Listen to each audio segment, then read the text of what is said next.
Good morning, Vietnam.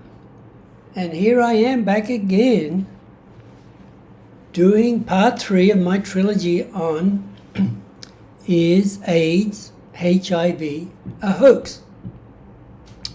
Today, the third part will be on the drugs, especially AZT, and how it got approved in such a short time, and it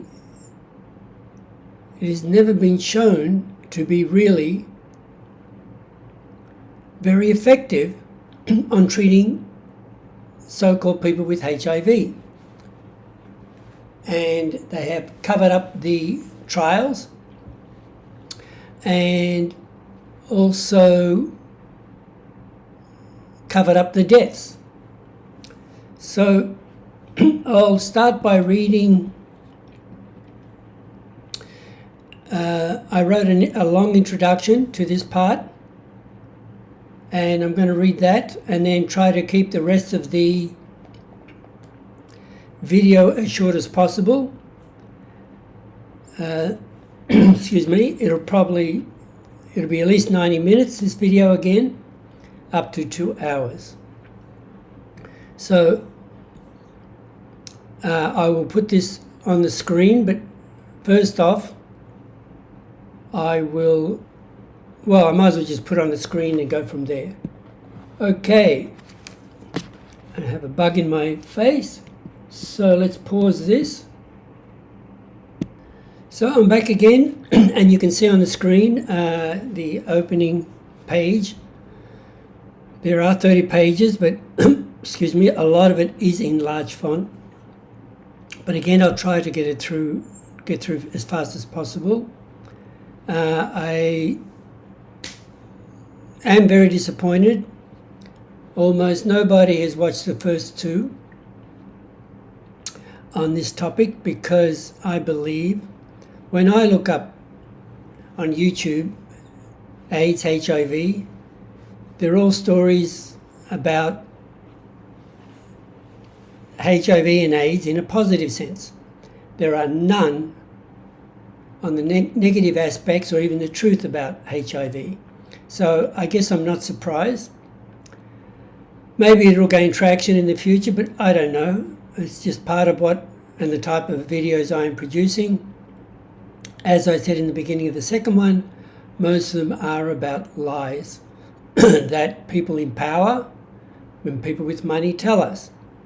As I've said in other videos, do not buy anything you don't need. And 2 is, do not ever believe in the hype. And now the new one is AI. It will not make your life better, easier, 99% of the time. It's specifically can be used and made for specific applications, which has got nothing to do with 99.999% of the population. It's just another way to make money. It's another way to spend your time. It's something else they're trying to force you to learn and understand. But as I will emphasize in a second, it is totally unnecessary in your life. So as I said, this is the third part, and it's about the drugs, especially AZT, and discuss other treatments and topics that are cropped up with the treatment for HIV, gene therapy, and what's a new term which seems to have come up since, HIV was so-called discovered, but it has been used for other viruses as well, and it's called seroconversion. So as I quote here from the beginning, from the first one, an error can never become true, however many times you repeat it. The truth can never be wrong, even if no one ever hears about it. By Mahatma Gandhi, of course. I just repeat the same thing about different colors I use. But I wrote this introduction, and I'm going to read it because it expresses my thoughts, and then I'll try and be more brief in the following video. I did not mention this earlier. My education actually is in structural engineering. I also did second year chemistry and physics at the university, and then focused in third and fourth year only on structural engineering theory. But I did memorize the periodic table, all the elements, and I could write basic chemical equations. But the stupidity of the articles that I have read to date, and it's at least 100 now, in trying to prove that HIV causes AIDS, or even HIV exists, is beyond logical belief. They are so devoid of logic, it makes you sick. And very sad, as the consequences, as I have stated in the opening of the first one, have killed or reduced the quality of life in so many people. These so-called scientists, experts, with their lies and greed for money and power, have killed so many people. But of course, since it is in the name of science, progress, and saving lives, the deaths they cause are not important. Not that it has not made some pharmaceutical companies very, very rich, especially AZT, the company that makes AZT. There have been thousands of eminent scientists who have disputed the findings and conclusions, but it was too late. Once the ball is rolling on making corporations rich, nobody can stop it. Stupid politicians have spoken up in support of this hoax with no idea of what they are talking about, except for the great President Mbeki of South Africa from 1989 to 2008, when he was finally voted out of power. And I don't know whether he was voted out or was because of the restrictions on time you can be president. Mainstream media has supported this hoax from day one. And again, there's no logic to that either. You can read even articles today that support this hoax.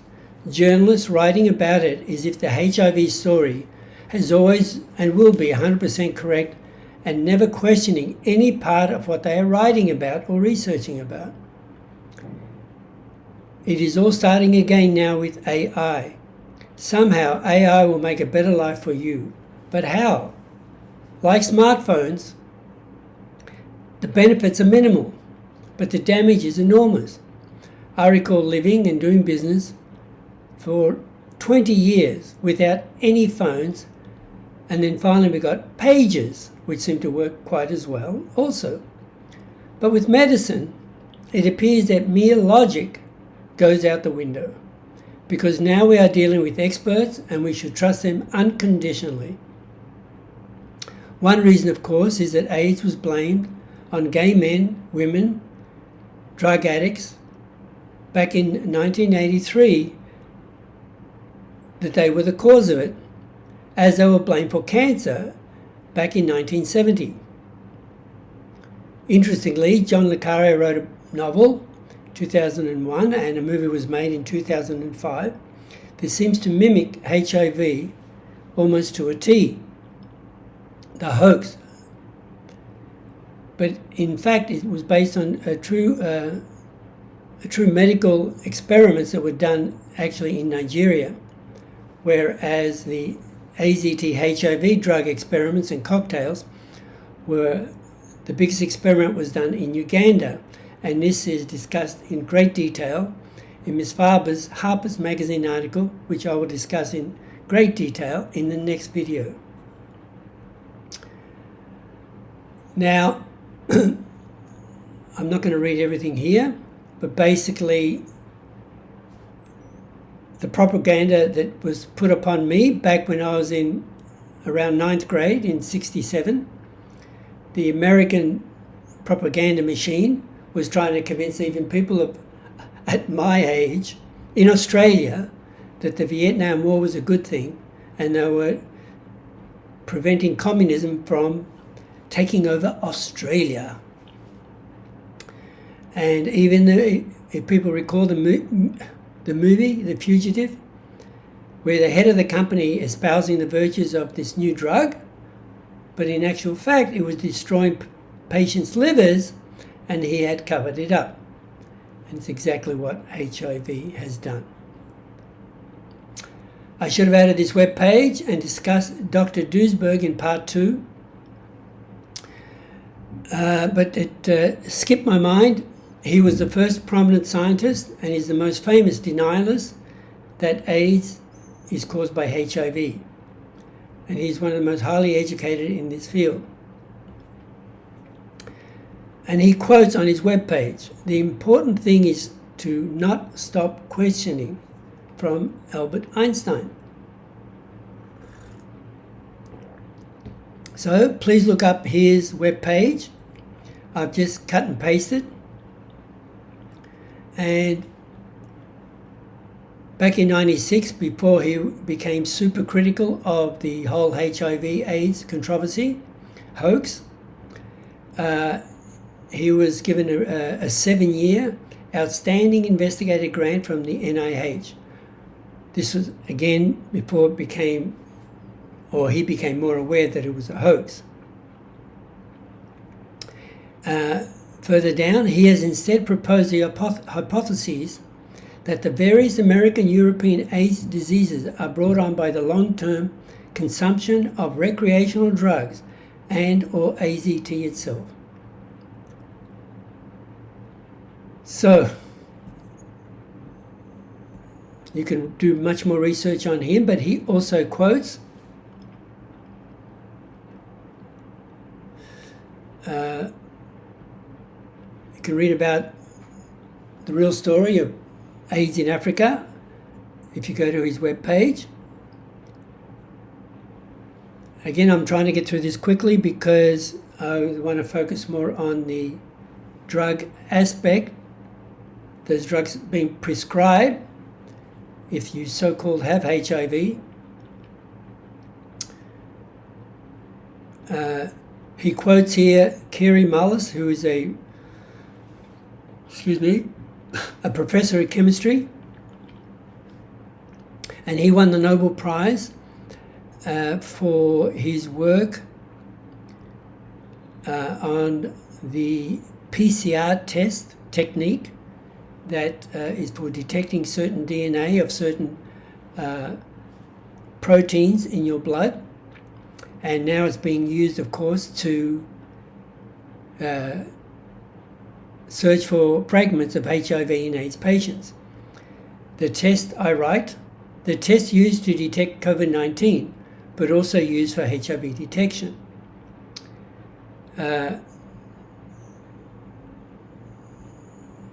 a few seconds, I'll read what Kary Mullis says. So, Professor Duisberg's findings have been a thorn in the side of medical establishment and drug companies since 1987. Instead of engaging in scientific debate, however, the only response has been to cut off funding to further test Professor Duisberg's hypotheses. He's finally becoming back in favour after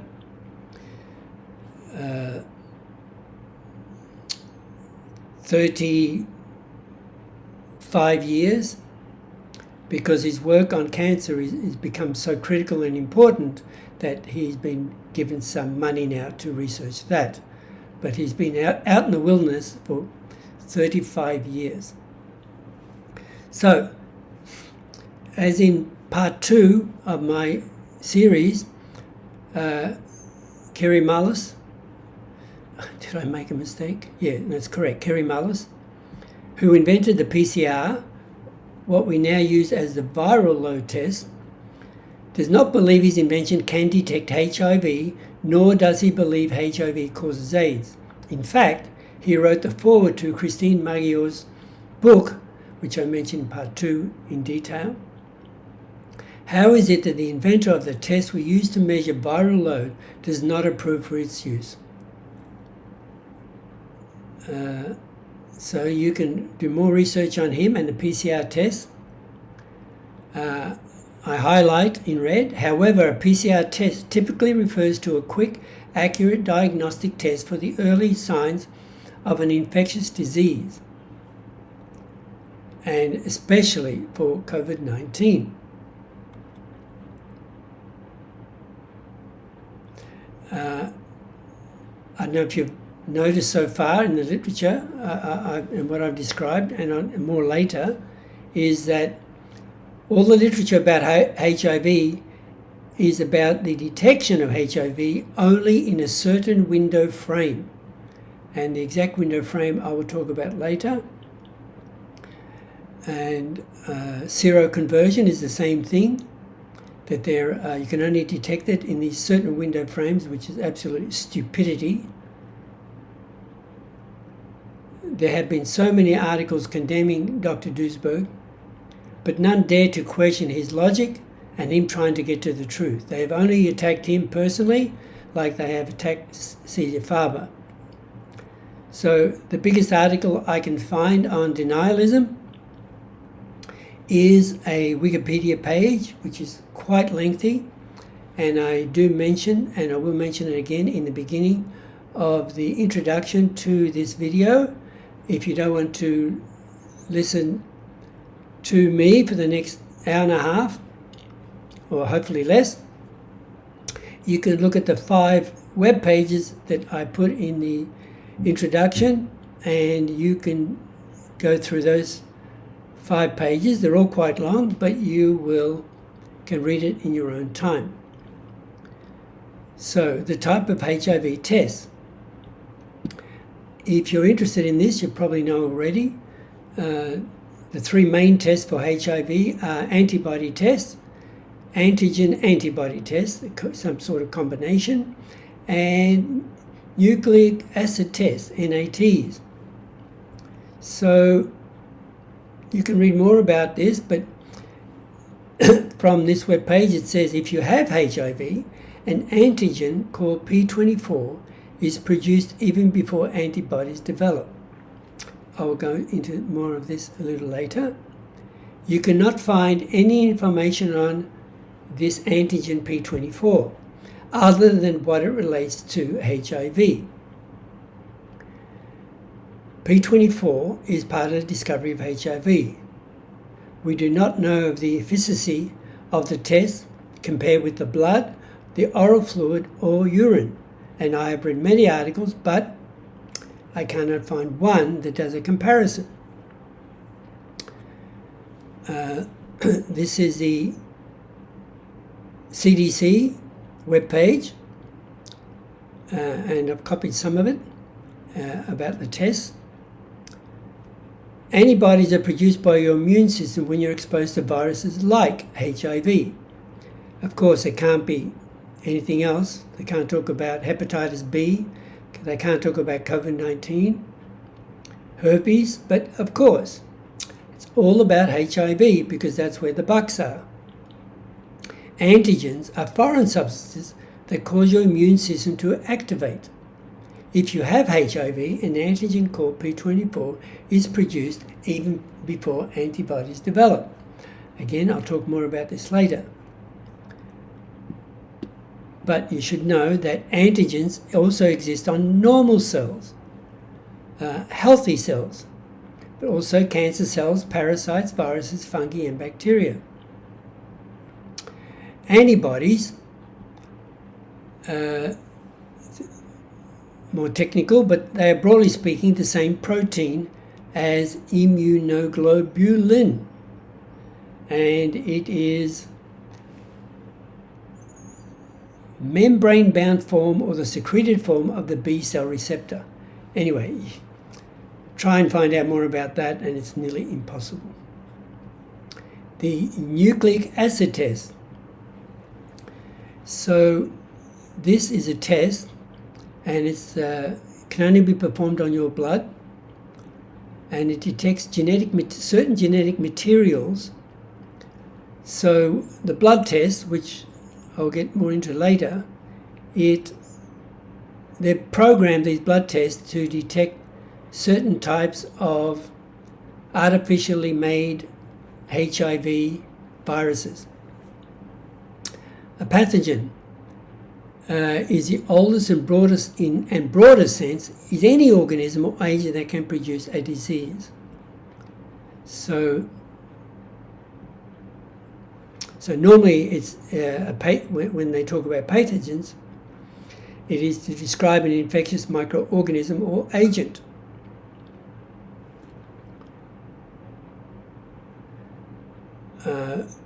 What I can find on the P24 capsid protein,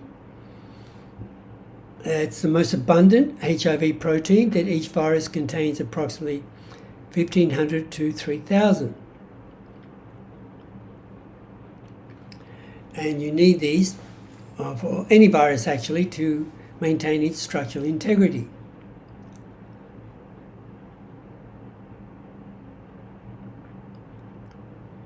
So detection of P24 protein is used in various diagnostic tests, including antigen tests, to identify the presence of HIV in a person's blood. These tests are designed to detect viral antigens such as P24. There's no mention of any other viral antigen for HIV. This is the only one. And only in the acute phase of HIV infection. So after approximately 50 days of infection, the P24 antigen is often cleared from the bloodstream entirely anyway. So if you get tested, let's say the 49th day, and they don't detect the P24 protein, then you don't have HIV. And then you come back 3 months later and you're dead. And it's not because of HIV, because it wasn't in your system anyway. Anyway, I get ahead of myself. So if it is cleared, you are healthy. No virus. But if you start with the cocktails, the drug cocktails they recommend, which we'll get to later, they will kill you anyway. Then the infectious virus comes back and you die. So you take these drugs, they suppress the CD4, you take these drugs and your CD4 plus count, your white blood cell count, doesn't actually increases slightly for a few months, and in fact can even increase not to normal levels for a few years, but then the drugs you take actually start to kill all your cells, helping you to stay alive, and so your CD4 plus count drops down to below the 200 level again and you die. They claim you can live 10 to 12 years if you take all the drug cocktails. Well, they also do not tell you can die anytime, depending on your already highly compromised, deteriorated immune system. So there's some charts produced by Gallo himself, and they're actually, I've included in this part 3, but also in part 4.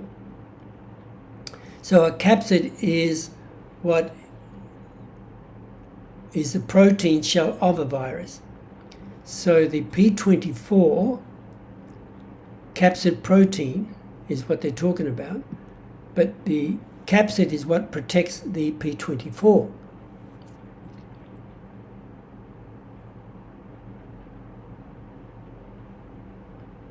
So my note is what happens before this stage, that is the 50-day period. There's not enough P24 proteins produced to detect. Antibodies are produced by your immune system when you're exposed to viruses like HIV. Antigens are foreign substances that cause your immune system to activate. I'm just repeating myself. My apologies. Antigens. This is from the Cleveland Clinic. There's a handful of companies and clinics, the WHO, the NIH, CDC, Cleveland Clinic is another one that I refer to in all my this series. So this web page was quite good for me understanding further about antigens, especially.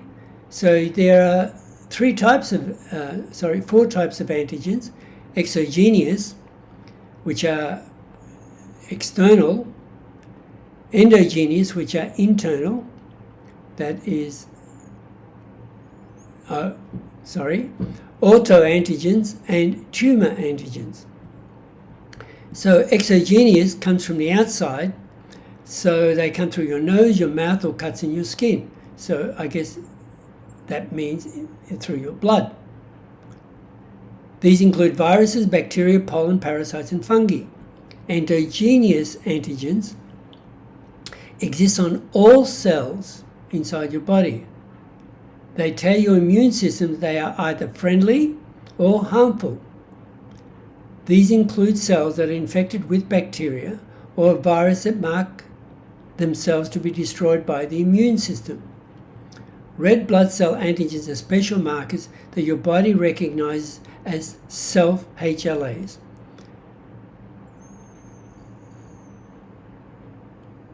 And are also endogenous antigens. Autoantigens cause autoimmune diseases, and I'll get to that later.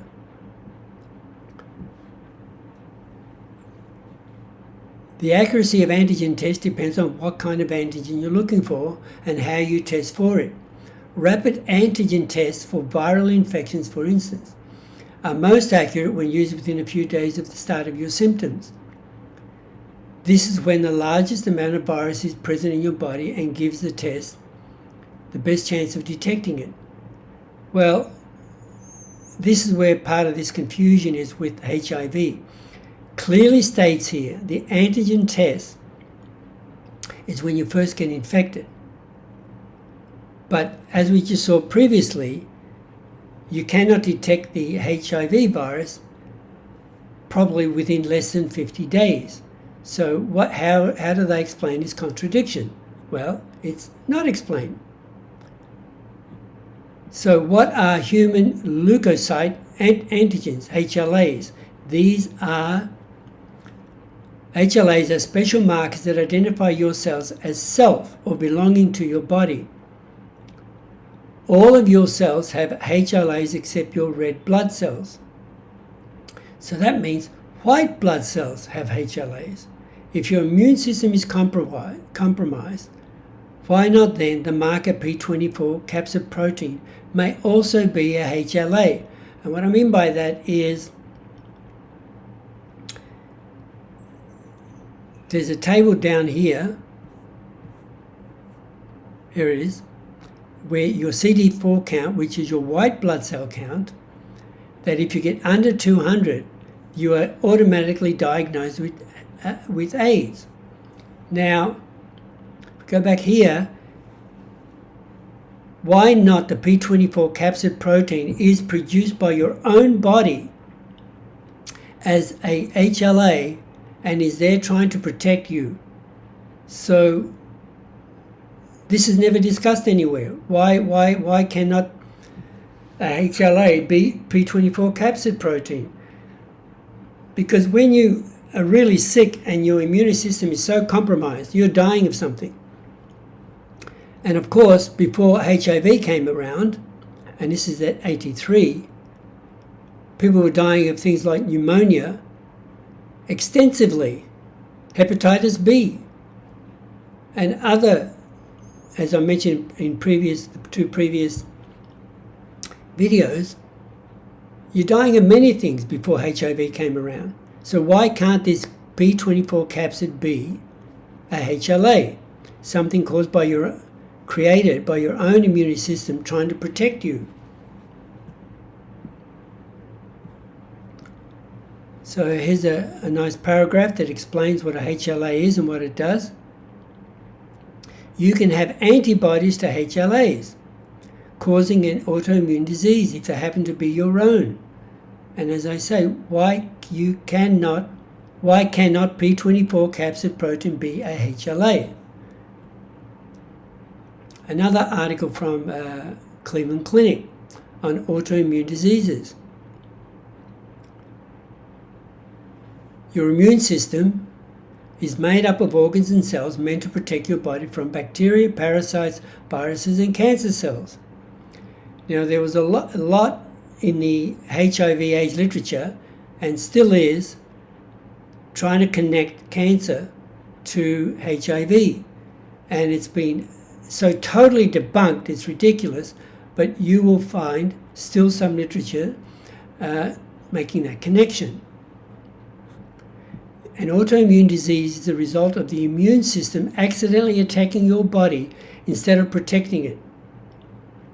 It is unclear why your immune system does this. There are over 100 known autoimmune diseases. Common ones include lupus, rheumatoid arthritis, Crohn's disease, and ulcerative colitis. Autoimmune diseases can affect many types of tissues.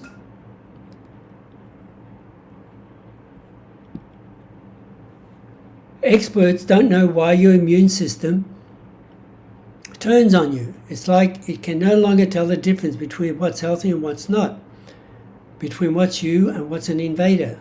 There are some theories about why this happens, but experts aren't completely sure. Of course they're not sure.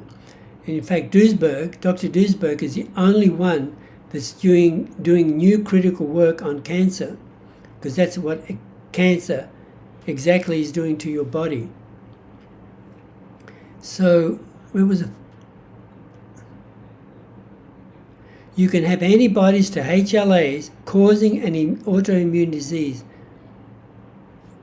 So, there's no explanation, what I've said twice already, that P24 capsid protein cannot be a HLA. In other words, it's been produced to try and protect your body, but it's gone haywire like cancer, and it is destroying your good white blood cells. So what is a CD4 count? And this is in another one of those web pages called Healthline.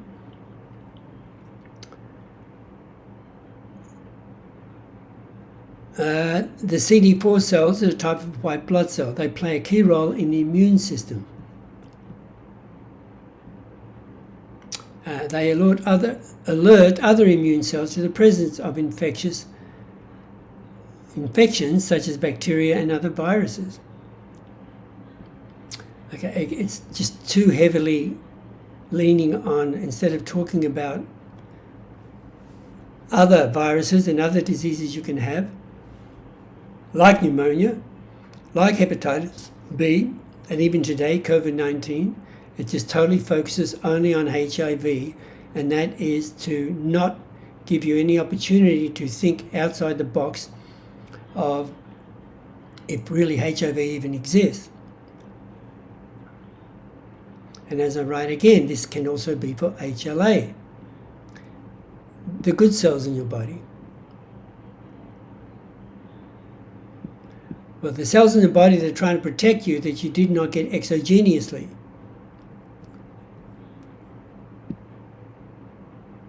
So, again, in all the literature I've read, nowhere does it talk about any other disease other than AIDS where your cell count is less than 200, which is absolutely pathetic.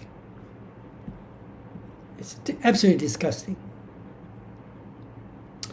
And now, it shows you how much research you have to do if you want to find out more and more about HIV and AIDS, because they confuse you again and again and again and try and stop you from getting closer and closer to the truth. False positives. You do a test and it's a positive. How do you know if it's a false positive? Well, let's find out. I write, this article below is also one of the most disgusting that I have read. It simply has no truths. And it talks about false positives in a way that makes you sick to your stomach. So I'll only highlight, you can read this at your own leisure, but I'll only highlight read what I've highlighted. A false positive HIV result is when a person who does not actually have the virus receives a positive test result. So, how many people have had these false positives? However, if an initial test turns out to be positive, a person will likely undergo additional testing to determine the test accuracy. But all the other tests for all the other viruses, they're like 99.9, I don't know, 90, whatever, 99% accurate. What did they see? See how this language in this makes it absolutely disgusting? So how do you know you do not have the virus if you have a false positive? The causes of false positives. Now they blame it on the test, either on the test, the timing of the test, the type of HIV test used, or other health conditions, technical issues. I mean, how bad can an article be?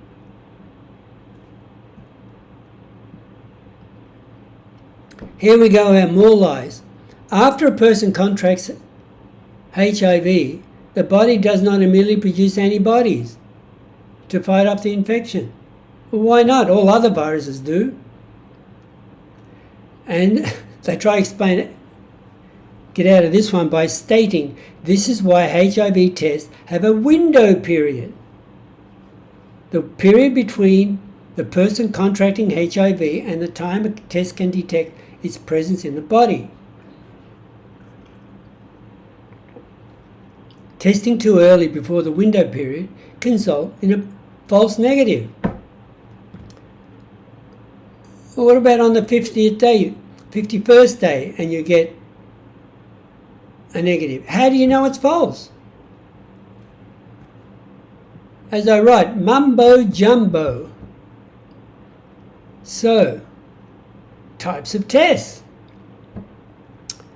Most testing sites are HIV antibody tests, called ELISA tests, for rapid screening of HIV. These tests detect antibodies that the body creates in response to a HIV infection or any other infection. So we'll talk about Dr. Rogers and Dr. Mullins below, again, the inventors of the ELISA test and the PCR test.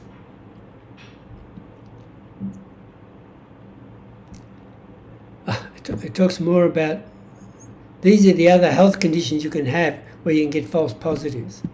I mean, it's just crap on more crap. So if you get multiple blood transfusions, it can give you a false positive. Why? Taking part in a vaccine study.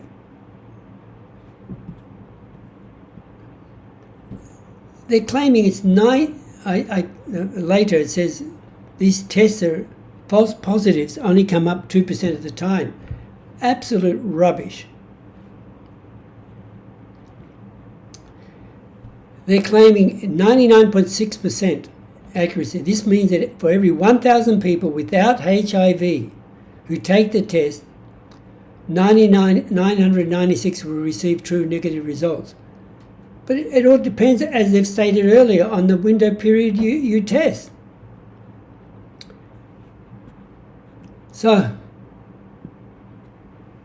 other technical or clerical errors: mishandling samples, mislabeling, or mixing up specimens. At-home tests may also be prone to user error.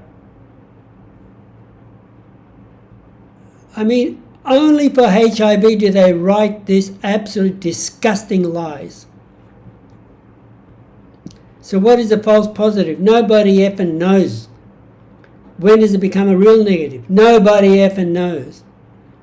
They test you until that they are convinced it's a true positive or a true negative. But if there's any doubt, they're going to recommend you take those drugs, and for sure, those drugs will kill you.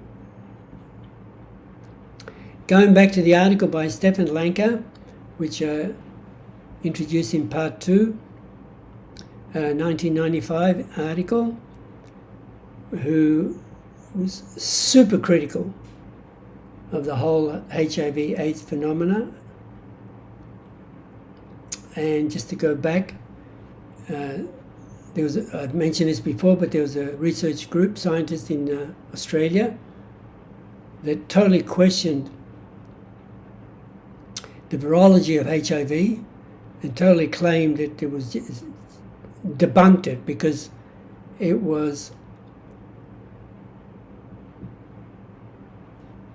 couldn't be proven. They couldn't find HIV, basically. And as I said in part 2, I tried to contact them, but got zero response because people, organizations like this quietly disappear.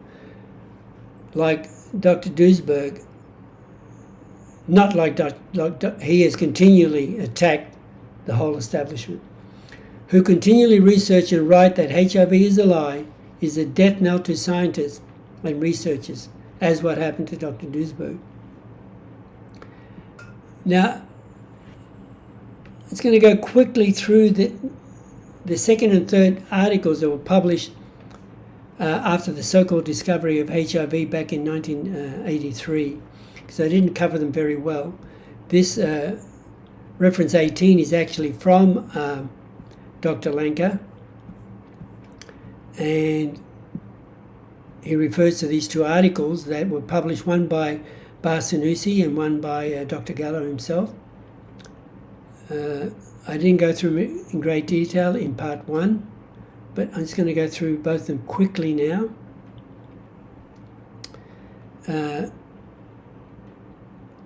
Just to reiterate, from a Caucasian patient, in other words, one person, they've developed HTLV, which came to be known as HIV later, is from one patient.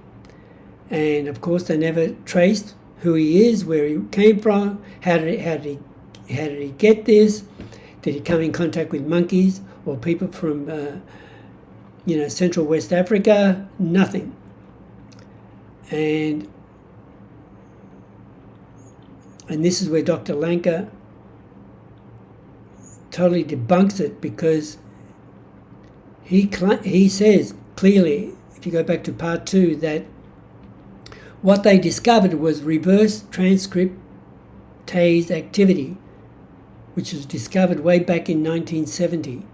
But they didn't even think of this, and they've developed the whole HIV controversy because they forgot how reverse transcriptase works.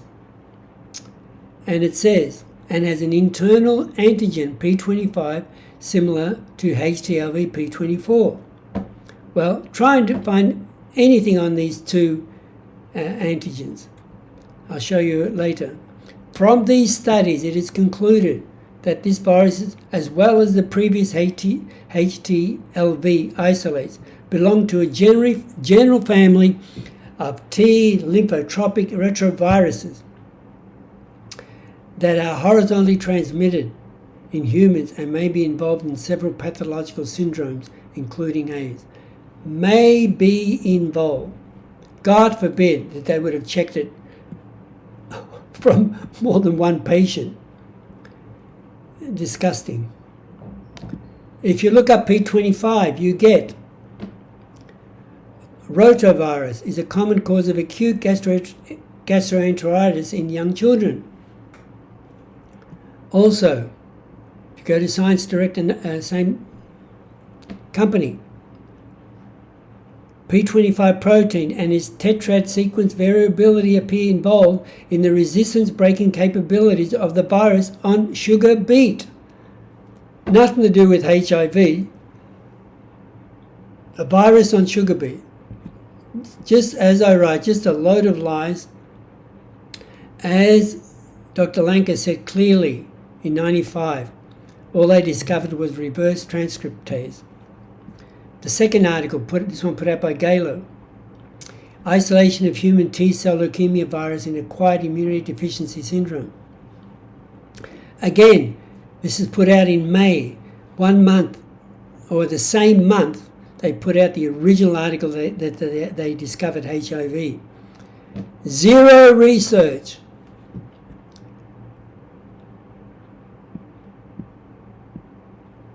The T-cell tropism of HTLV and its prevalence in the Caribbean basin. Now they're referring again, if you go back to the part 1 of the series, to the Haitians, prompted a search for it in patients with the epidemic, already an epidemic, from one patient.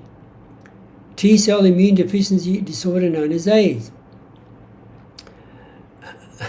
Peripheral blood lymphocytes from one patient in the US and 2 in France were cultured. Zero background check to how they got this.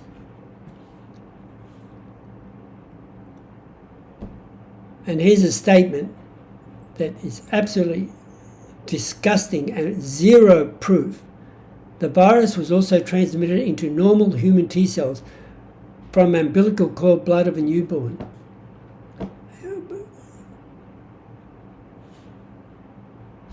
I don't get that sentence at all.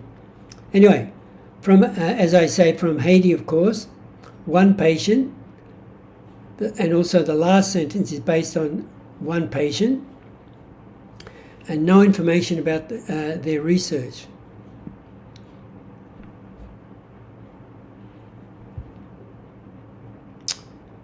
Another paragraph that doesn't mean anything with zero proof.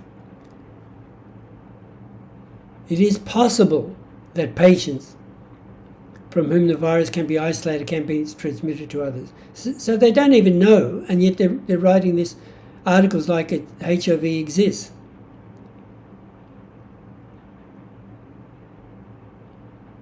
May prove useful. Well, where are the studies?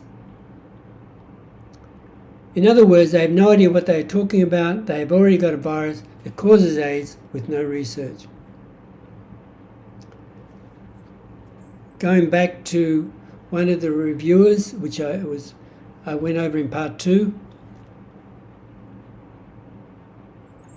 Dr. Rogers, who developed the ELISA test, which is used extensively in HIV, he states that the diagnosis of being HIV positive is based on arbitrary combinations of tests, none of which are approved for diagnosing HIV. In fact, there is no test for HIV, it's just an illusion. Kerry Mullis, who invented the PCR, which we use for COVID-19, does not believe his invention can detect HIV, nor does he believe HIV causes AIDS. In fact, he wrote the foreword to Christine's book. How is it that the inventor of the test we use to measure viral load does not approve it for this use?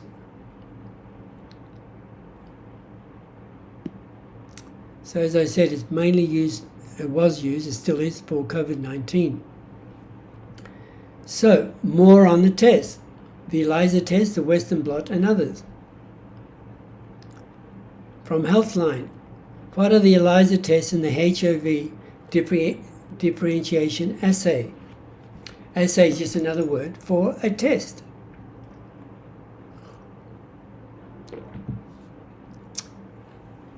I write I cannot find what this HIV differentiation test is.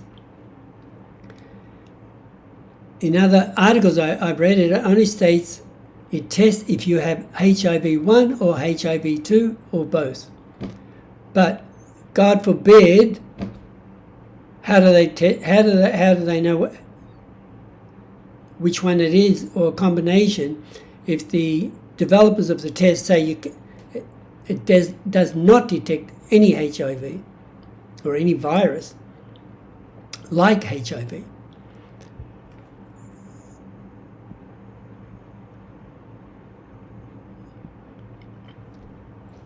So, as the inventor of ELISA, I get it mixed up, Dr. Richards has stated, it cannot detect anything like a HIV virus, and yet the enzyme-linked immunosorbent assay, ELISA, also known as the enzyme immunoacid detects HIV antibodies and antigens in the blood. Again, a total lie. How do they know which ones? If it can detect foreign viruses, but by no means just HIV, but all the viruses in your blood that are not harmful to you.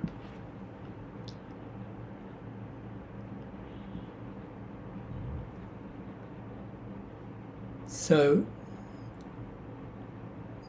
this is another web page, and I write,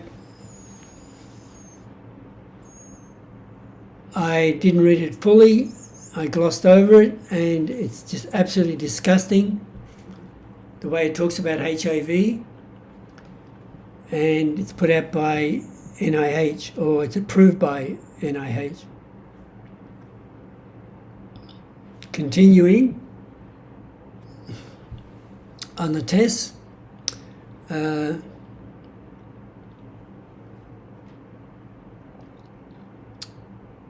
immune system produces antibodies in response to the presence of foreign substances. Okay.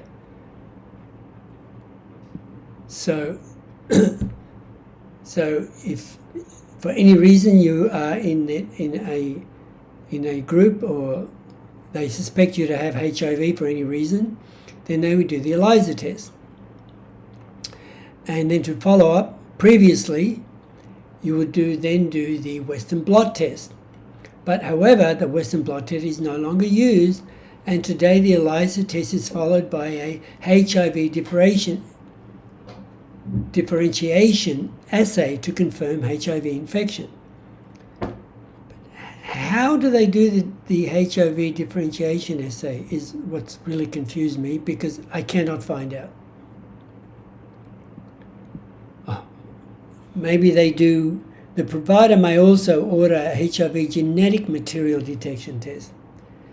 But what are they detecting? P24? So my notes are, why was the Western blot stopped? Who knows? Also, what if the HIV differentiation assay shows negative, and then positive, and then negative? You're really in big trouble, because they only recommend you take the drugs no matter. Once it shows any negative, you're in trouble. The article below is a PDF, so I can't cut and paste, but it goes back all the way to 1983, 84 and 85, even though the article was written in 2015. It reads like a high school chemistry class on how to do something. It's hopeless. Anyway, more on tests. When is the ELISA test recommended? If you've been exposed to HIV, how do you know? You're in some risk group, as we've gone through them before. And this is another list. People who use intravenous drugs, okay? People who have sex without a condom, so that's about 90% of the world. Especially with someone who has HIV. How would you even know? The 50-day window period, 5-year window period, who knows? People who have had STDs. Stupidity. People who had blood transfusions, or blood clotting factor injections. Good luck. Never do a HIV test. That's all I can tell you. I had to do them to get a resident card in Vietnam. Luckily, it came up negative. Western blot test, uses, accuracy, and more. It was originally actually used for Lyme disease, but then they threw in HIV. But now there's more accurate tests. So they stopped using it back in 2014 for HIV, but they still use it for Lyme disease. But they don't tell you why it stopped. They just say the newer tests are better. I think they stopped because they couldn't. Well, we'll go on.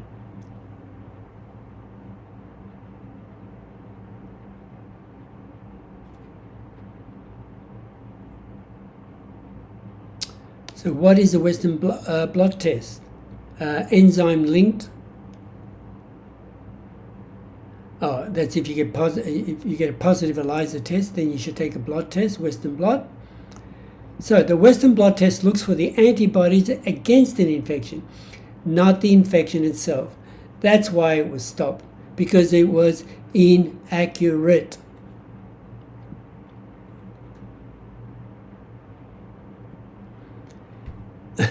No one reason, listen, an enzyme is added to the paper. If it causes a change in colour, antibodies to a specific infection have been detected.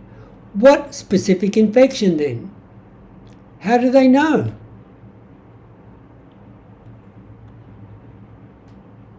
Since it can take several weeks or months before antibodies are found in blood, the Western blot test may not always be reliable. Yeah, it was unreliable. And we'll talk about the prescribed window a little bit later again, when you must test to get the antibodies in the bloodstream. So antibodies to a specific infection have been detected. The question is, which one?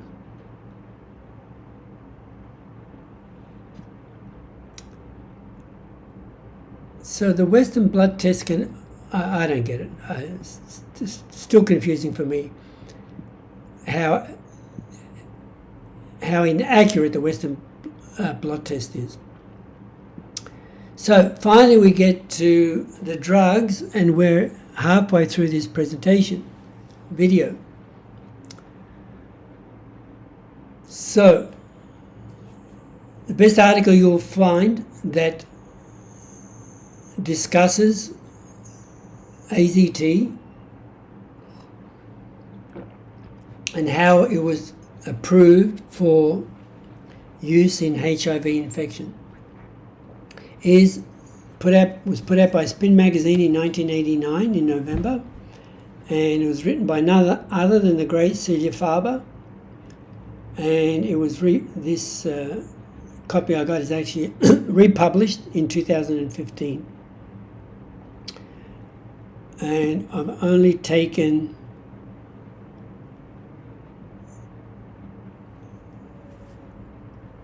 a small portion, and you can read the full story, how it was approved and all the cover-ups to make it eligible for approval. But just read this paragraph only. Several studies have concluded that AZT has no effect on the two most common opportunistic AIDS infections, pneumocystic carinal pneumonia and Kaposi sarcoma. The overwhelming majority of AIDS patients die of PCP, pneumonia, for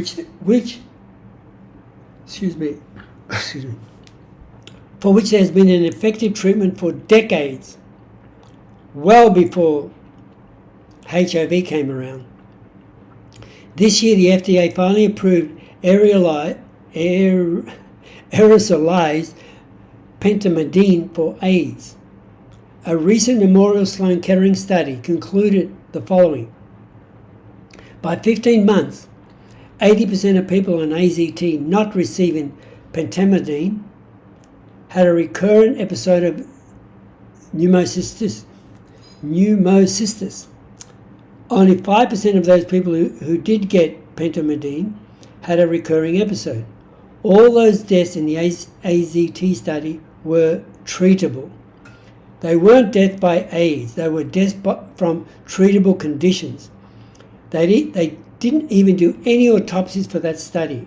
What kind of faith can one have in these people? And as I've continually said from the first one, where are the autopsies to see what these people are actually dying of? and full blood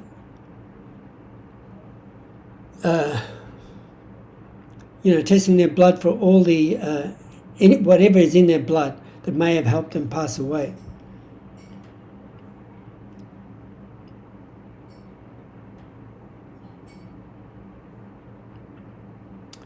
So basically everything here you'll get from that article, and also about the experiments in Uganda, which I'll cover in part 4. So I'm not going to spend too much more time on this. Please read through my notes. They're blaming the incorrect testing, or results rather. In other words, if you get false positives, on implementation.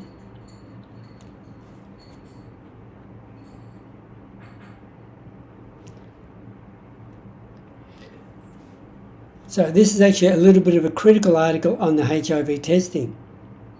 I forgot. These early tests were actually designed to diagnose patients with AIDS or HIV. Instead, they were designed to screen donated blood for possible infection. So most of the 80s, all the tests that were designed at those times were not in fact to detect AIDS or HIV.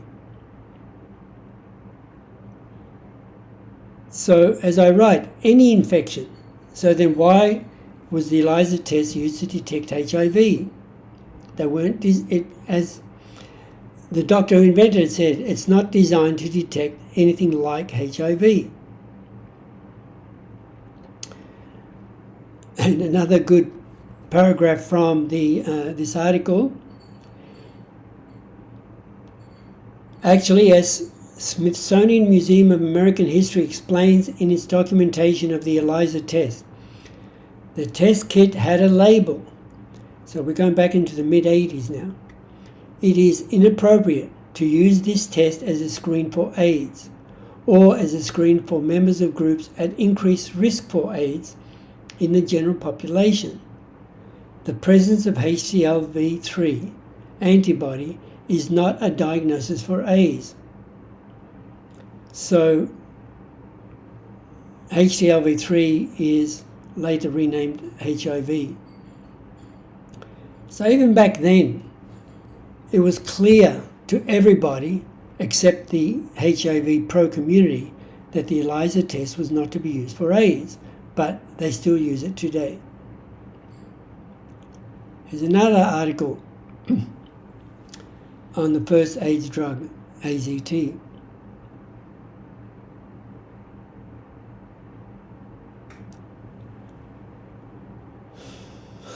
I'll only read the first paragraph. Today, if someone is diagnosed with HIV, he or she can choose among 41 drugs that can treat the disease. And there's a good chance that with the right combination, given at the right time, the drugs can keep HIV levels so low that the person never gets sick. It's absolute crap. As I write, total lie, of course.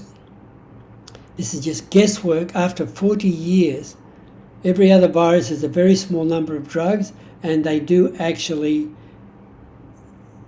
cure you or don't make you any more sick. These cocktail drugs actually do make you very sick, and in the end, they don't help you at all, and you die anyway. The drug's approval remains controversial to this day. Well, I'll let you keep reading about this, how AZT was pushed through and approved by the FDA so quickly, even though it was costing $8,000 a year to take it. As I write, firstly, it was not that expensive to produce, and they had stockpiles of it already because it didn't work as a cancer treatment. It was pure poison. And actually, it was the government who paid, I forget the drug company's name, to fund and research it, and the government approved it quickly because they were put under such pressure by the pro-AIDS community. Well, here's an article in 1989 in the New York Times.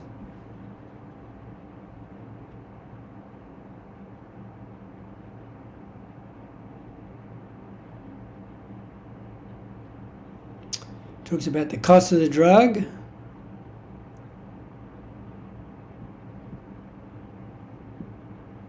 There's another reason to want AZT to cost less. If AZT reduces an individual's infectiousness, as is possible, though not yet proved, it might help curb the epidemic. So even in '89, the person who researched this couldn't find any proof that AZT actually works.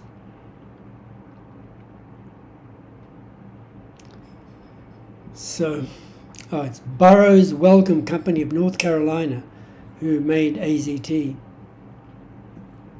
as a possible anti-cancer agent.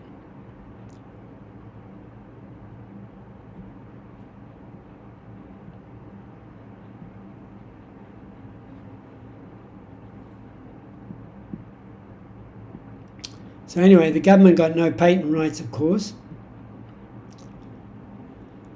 Continue from the article. In the years since, it's become clear that no single drug is the answer to fighting HIV. Yeah, there's 40 drugs that kill you. And then now they're blaming that the virus was no longer the same. Oh, people taking AZT soon began showing rising virus levels. Yeah, because it didn't work. But the virus was no longer the same, having mutated to resist the drug. Then why isn't hepatitis B still killing millions of people, or COVID-19? How come they've got that under control?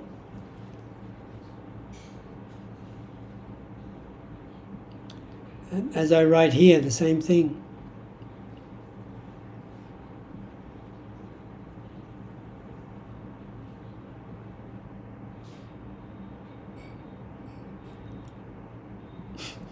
Today there are several classes of HIV drugs, each designed to block the virus at specific points in its life cycle, only in HIV. As I write, it's mumbo-jumbo, non-scientific, still after 40 years. This is not a cancer, so what is the problem? They keep moving the goalposts, keep inventing these new drugs, trying to find a drug that works for the next so-called mutation.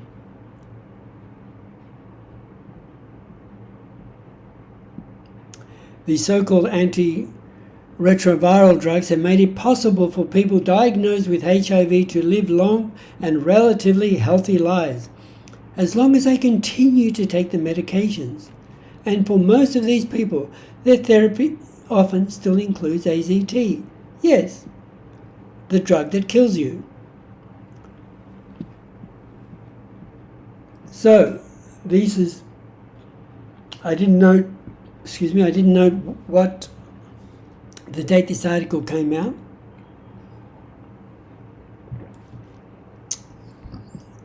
So I write,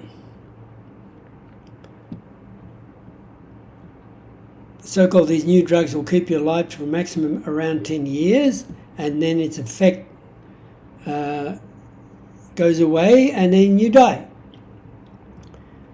And of course, your medical practitioner will decide and pick and combine these 40 drugs, the best one to suit you, which of course is an impossibility. How could anyone know exactly what these 40 drugs do and what combinations is the best one for you? And how can that possibly be? HIV is just HIV, supposedly. Fortunately, HIV drug therapy can help people with HIV live active, healthy lives for much longer than in the past. Again, all these articles sound like history lessons or a fairy tale book to a child. These classes of drugs below and the side effects can only come from a big, fat, white lie. No other virus has 5% of these issues. So these are all the different types of so-called drugs invented, what they do, how they work to combat HIV. So you can read it. Read all these different types: entry inhibitors, fusion inhibitors, garbage, garbage, and more garbage. Common HIV medications. Your doctor will consider your other health conditions. Like what? Your doctor will find out whether you have a wild type virus. That's the first time I've heard that one. So anyway, it's just all laughable. So here are the 10 most commonly prescribed HIV drugs, and I've highlighted in red, all the unbelievable side effects. And of course, you eventually die anyway if you take these drugs. And I mean in 10 years or less, any time. Look at number 7, TVK. Serious liver problems are also possible. 6, liver.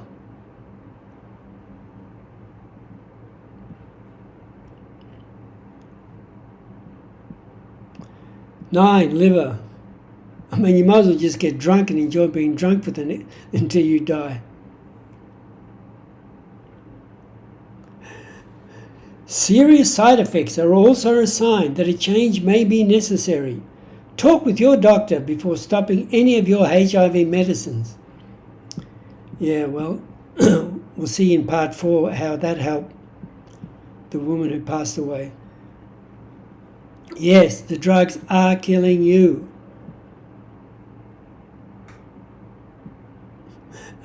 There are also studies of new drug classes.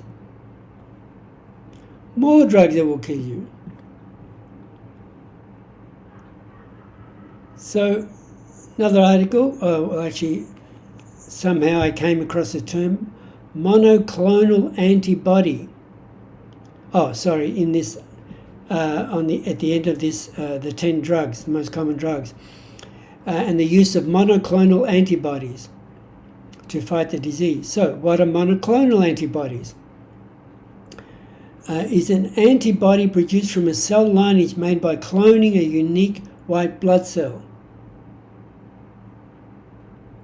All subsequent antibodies derived this way trace back to a unique parent cell. So they're talking about genes.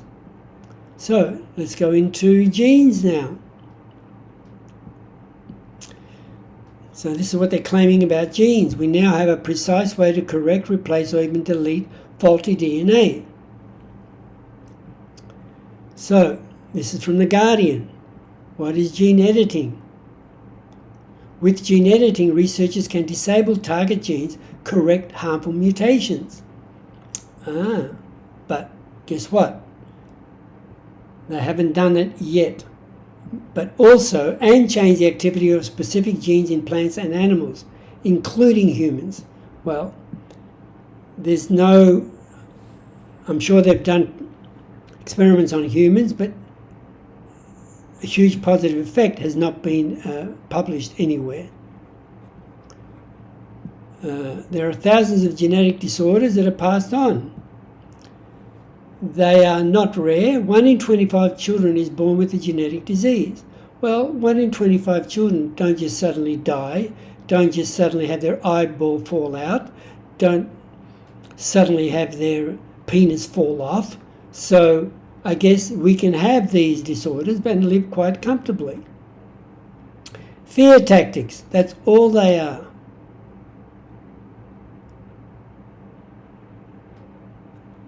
Gene editing has already been used to modify people's immune cells to fight cancer or be resistant to HIV infection. If that was so true, cancer rates are not really decreasing. If they are, I'm not sure, but not to a significant effect. just ask Dr. Duisberg, who's the expert now on new research into cancer. Or why isn't the HIV infection dropped significantly?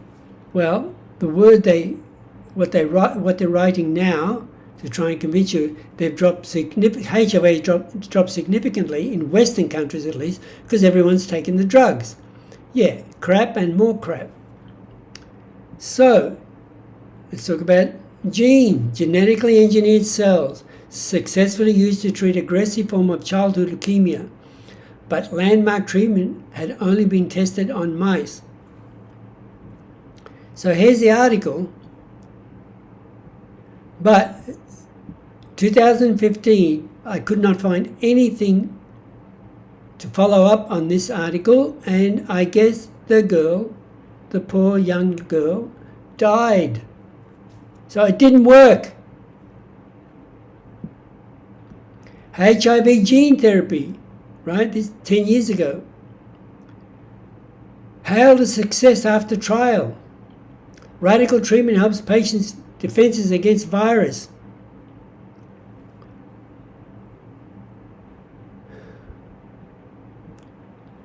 It can also be used to fix defective genes in human embryos. What can go wrong? The procedure can be a bit of a hit and miss. But it may if a single mutated gene causes the disorder. Another common problem happens when edits are made at the wrong place in the genome. In other words, they're given excuses why things go wrong and it doesn't work. So where are the results from this so-called 10 years of gene therapy? None. And they will be trying to sell us gene therapy now to cure AIDS. RNA splicing analysis using heterogeneous and large RNA sequences from Nature magazine. This was published a year ago. Next generation sequencing technology, current trends and advancements, is a powerful tool used in genomics research. Yeah, it's gone nowhere. NGSs can sequence millions of DNA fragments at once. Yeah, and it's gone nowhere. If this is anywhere near true, then it should have solved some of the less complicated viruses to date. If you want to include HIV as a very complicated virus that mutates every year that it's inside you.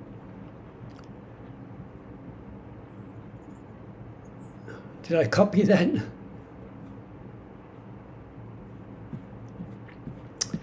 I copied that. So, and then you come across seroconversion. A lot of research suddenly on a new approach to show how the goalposts have moved in justifying HIV exists. Now, seroconversion is a real thing, and it has now become more researched, but they've been trying to apply it to HIV. So the acronym CASCADE, Concerted Action on Seroconversion to AIDS and Death in Europe. So this organization gave a lot of money to people like Sarah Walker and this group of people at Oxford University, and they did this comparison study on seroconversion with HIV and AIDS, and there's no, maybe this, I mixed up the two articles, but anyway, on this particular article from PubMed, NIH in the US, in 2000, this was put out in 2000, well before seroconversion is being used more widely, especially with COVID-19. So here's the abstract, we used data from Europe, North America and Australia, of course all Western countries, to assess the effect of exposure category on the AIDS incubation period and HIV-1 survival, and whether the effect of age as seroconversion varies with exposure category and with time since seroconversion. In other words, what they're talking about is a change from seronegative to a seropositive condition in a blood test. In other words, are you negative when you do a blood test to AIDS and then you become positive? So there's no backup. It's just this paragraph telling us how smart they are with 38 studies. We don't know anything about these individual studies. We only know they combined them, and there was 13,030 HIV-infected individuals from 15 countries. We calculated estimates of mortality. So they don't know. They're just estimates.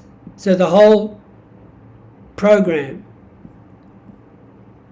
this whole testing, collaborative group, we just don't know how effective it is if we calculated estimates of mortality and AIDS incident rates and estimated the proportions of individuals surviving and developing AIDS. Of course, I mean, this was done in 2000. So it does not seem like they do any on anything except HIV. Of course, now they're doing it. I made a mistake here. Now they are doing it on COVID-19 seroconversion rates. So how do they know when they contacted HIV? How can they guarantee that the confidence interval is a barometer of when they contracted HIV? Where's the data? Why don't they produce everything, or at least give references for this data? What did they die of? What tests were done to prove they had HIV? Everything is estimated, and we're supposed to take everything at face value. There's nothing concrete. Only they tell us they had HIV. And why was all this done in the first place? And the other thing is, I forgot. Where's the control group? That's what I always, in all these, especially you'll see in part 4, the lack of control groups, and even part 1 and 2, and now here. Where is the control group for all this research? I write, it has also been well researched. Oh, this is about Kaposi sarcoma. For AIDS incidence, the exposure category effect that we noted was explained by the high incidence of Kaposi sarcoma in those infected through sex between men. This has been shown and proven so much that gay men use a lot of drugs, and one of the drugs they use is nitrogen. I can't think of the correct term, but they use nitrogen inhalers, which causes Kaposi sarcoma. And it's been, as I write here, this has been well researched. See note 14 from Ms. FARBER'S article. So this claim has no validity, as even Dr. Gallo has a hard time refuting it.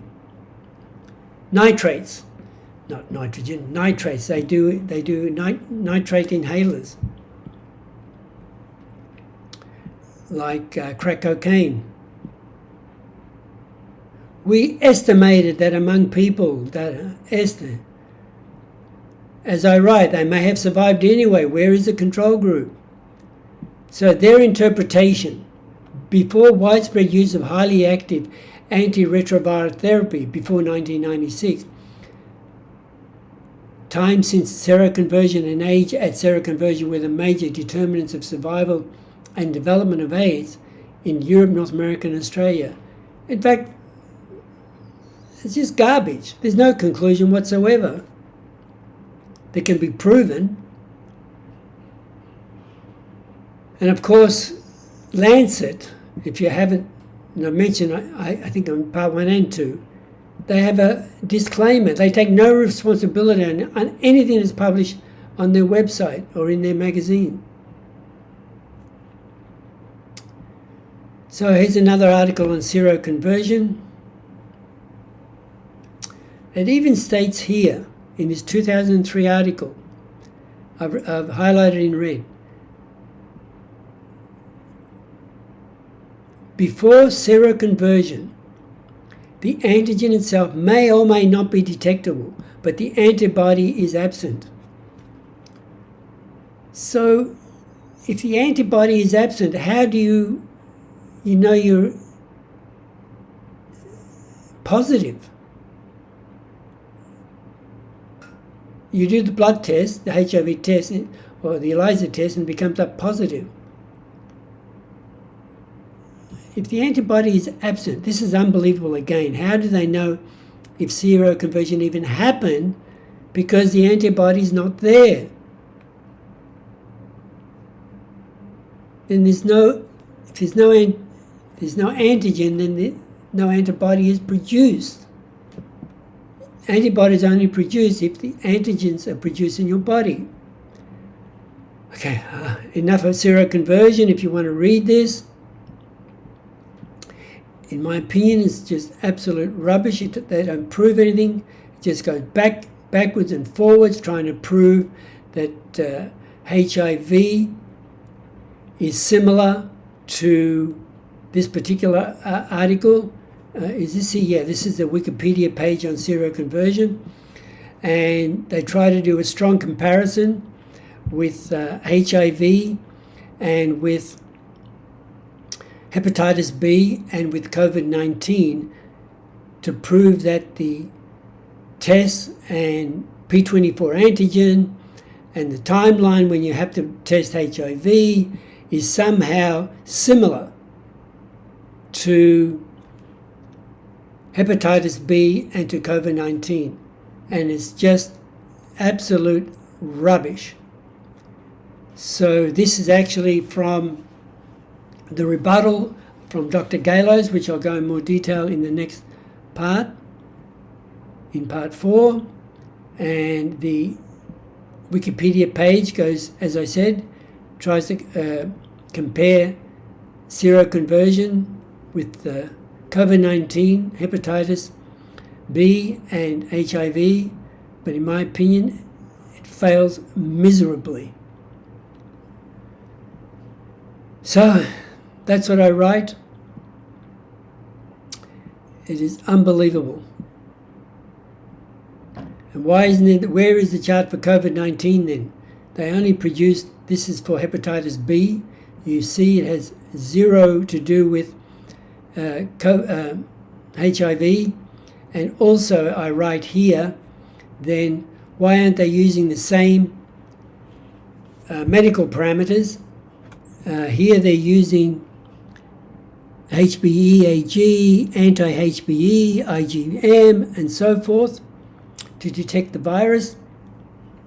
But if you look at this chart here, they use RNA copies, in other words, proteins from your RNA in your blood. On the left side, they're doing a blood count. But of course, looks nothing like what they tested here for hepatitis B. Okay, more on seroconversion. If you want to read more references, this is the latest article I could find in the references for seroconversion in Wikipedia. There are later articles with no attached information. So this was actually done in 2012 by a couple of scientists. So I'll just read some of it. In the case of HIV infection, there is compelling data. So even in 2012, they can't write 100% that HIV exists. and you die from AIDS, which is caused by HIV. These two scientists, these women, can only write compelling data in experimental animal models that the NIBs can prevent HIV acquisition. Although there is no similar data in humans, and their role in controlling established infection in humans is also limited. It is clear HIV-specific NABs drive the evolution. Well, she gives zero proof. The extraordinary antigen diversity of HIV-1. Well, I'm claiming that is because all these antigens when you so-called have HIV, you are dying already because your immunity system is shot, especially if you're gay and you've done all these drugs to get high when you're having sex. Of course, your body's gone absolute nuts and it's producing all these antigens, trying to fight off all the negative cells, your body, your viruses.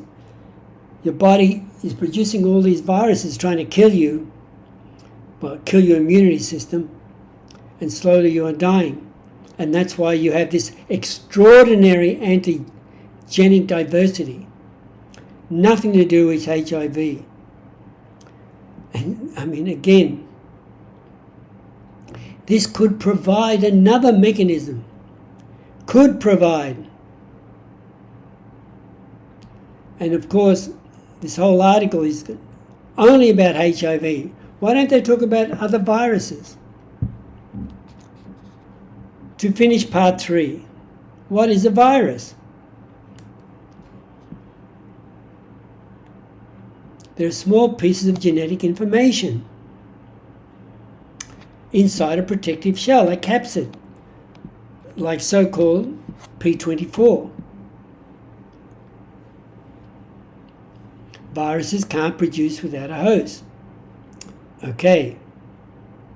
But it can be exogenous and endogenous, of course.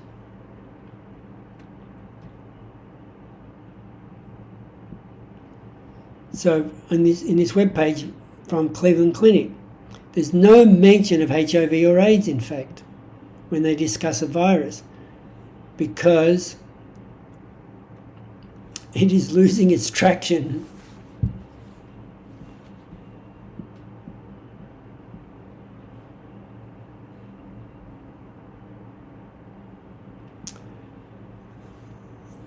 Also, and this was published a year ago, viral infections in humans can cause no symptoms or make you extremely ill. Types of diseases they can cause include respiratory illnesses, diarrhea and vomiting, sexually transmitted infections, skin conditions. Again, it does not mention HIV.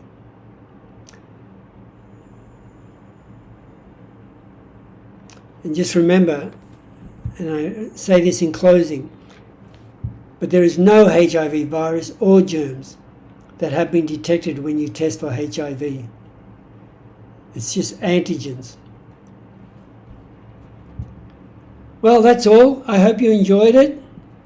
Part 4, I think, is going to be the best one after, well, I think they're all important to follow the full HIV controversy, how it became a hoax, and the poor people who have died from taking these terrible drugs instead of just living out their life normally without having going through the pain of taking especially AZT and all the side effects of all these other new drugs they've created to kill you. So, see you in part 4. Thanks so much for listening, and I hope you enjoyed that.